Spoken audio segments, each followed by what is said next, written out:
Bonjour, this is Julien the Frenchman who makes French pronunciation videos here on YouTube, and we are looking at how to pronounce this word in French.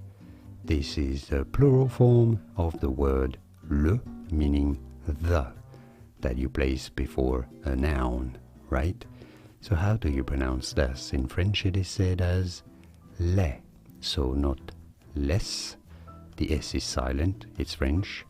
And the sound is e, which is the sound of the accent grave, so the accent going backward.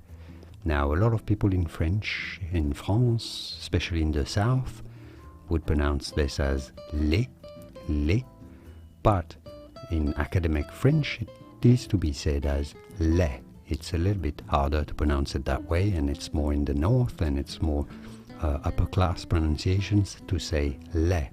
So it is fine also to say les. I say les personally because I'm from the south, so it doesn't matter. Les is how you pronounce it in French, and now you know. Did you get this? Was this any helpful? Let me know in the comments and by using the like button. Thanks for your support. More videos here on how to pronounce more interesting and useful French words and names whose pronunciations aren't obvious. I'll see you there to learn more. Thanks for watching.